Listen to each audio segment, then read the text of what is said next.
What's interesting about Anthony Richardson is kind of how much public perception changed of him after such a small sample size. I'll put his Pro Football Focus numbers on the screen, and you see that he barely played 173 snaps. Did have kind of 2 complete games there, and then a couple games that he didn't play much. So PFF grades ended up not being very strong at all. PFF did like 1 game he had against Houston, but found him too inconsistent in the other small sample size he had. His box score stats, if you're into that kind of thing, solid, 87.3. You'll certainly take that for a rookie. But again, small sample size and nothing otherworldly. Clearly, I think what's fair to say is with the small sample size he has played, he should still be kind of viewed as a complete unproven player. That being said, it feels like there are a lot of people who have jumped to conclusions and are kind of saying, no, he's actually really good right away. And I am someone who kind of believes, hey, 173 snaps is a small sample size, but at the same time, it's still probably more valuable to look at that than it would be to look at someone's college film, right? It still probably is a better indicator of how they will be as a pro. So it's still very much worthwhile to check it out, even if you can't jump to massive conclusions after evaluating those. So I watched all 173 plays, and I want to see who's right. Are we jumping to conclusions here with Richardson, or is it fair to say, no, he actually has shown a lot and is an established player right away? Well, let's get into the film. So let's start off with this play you see on the screen. And there's a lot going on here that you don't really have to pay too much attention to. First, let's just talk about the situation itself. It is a 3rd down and 6. So, okay, important play. And really the underneath route is the one that Richardson's going to eventually look towards. That one. That's the one that he's going to look down the field, just letting you know what's happening before the play even happens. He's going to look down the field, not love what he sees, and then eventually look towards that route. When this play begins, Richardson takes the snap, and it's about this point, sorry to pause, the screen is a little bit blurry, but it's at this point that Richardson sees something that he likes. So, okay, cool.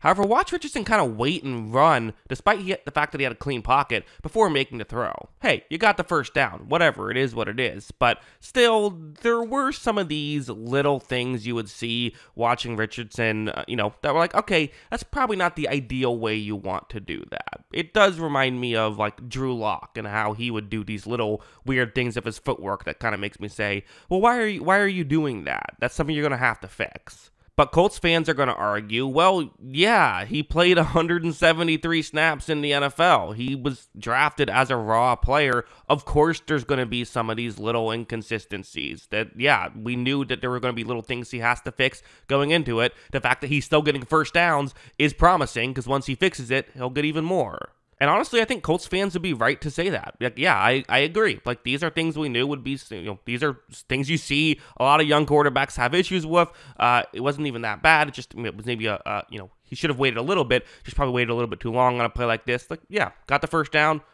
I'm not really going to complain about that stuff.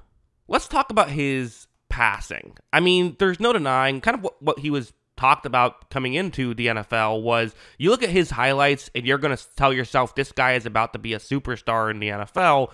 And in the NFL level, you certainly could say the same thing. If you watch his highlights, the guy, it's just impressive. Something like this, where you see this route, how it can get into a gap in coverage.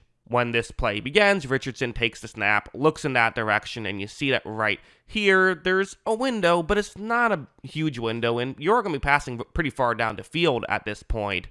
But no worries for Richardson. He puts a perfect throw right on the money.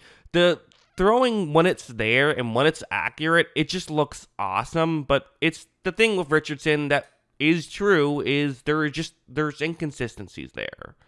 A play like this, for example, where the way this is going to work is it's going to be a one-on-one matchup. You see the route that he wants to look towards. It's a good route against this coverage. And again, 3rd down and 9 situation. So, okay, important play, kind of an obvious passing situation. All right, let's see what happens. Richardson is going to take the snap. He is going to look in that direction and fire in that direction. And right here, there's a window. There is. Part of why there's a window is you have to actually give Richardson a lot of credit for the timing part of the game. Richardson was talked about as this, just horrible, awful, guy who is so raw. He's never played football before.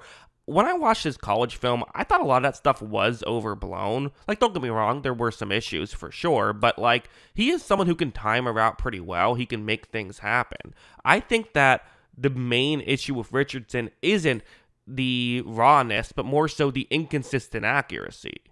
Richardson does not throw a catchable ball here, and it is not caught because of that. And the reality is that happened way too much. It happened too much in college, and even in the 173 snaps, it happened too much in the NFL as well. So those are just things that he's going to have to work on. I mean, that's just what we've seen. It leads me to believe next year there probably will be some of this as well. We have seen guys get better at accuracy. Obviously, Josh Allen comes to mind. But, like, yeah, this is something that I see. And it's the kind of thing where if you're maybe someone who's just watching the highlights, you're going to watch the highlights and say, man, these great throws are incredible. But, of course, there's a lot more to football than just a highlight reel. So, something he's going to have to work on.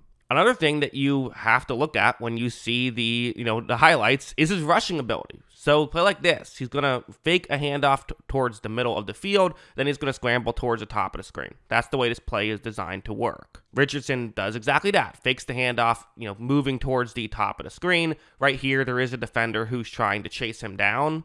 However, it doesn't matter. Richardson is able to blow by him, and he's able to pick up a good amount of yards. I mean, the athleticism is absolutely there, and it's impressive. And to be honest, it's hard to view that as anything other than a resounding positive, and it is. I mean, the fact that his mobility works so well at the NFL level is super exciting.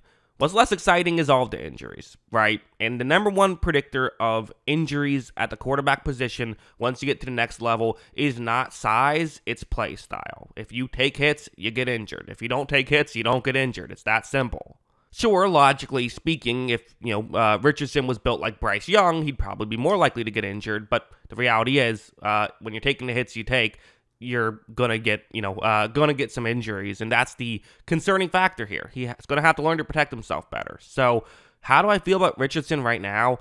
Very similar to how I felt going into the league. I think he's very raw. He's still, I defended the pick when the Colts selected him. I'm still going to defend it now. There is a lot of potential in Richardson, but hopefully he can stay on the field.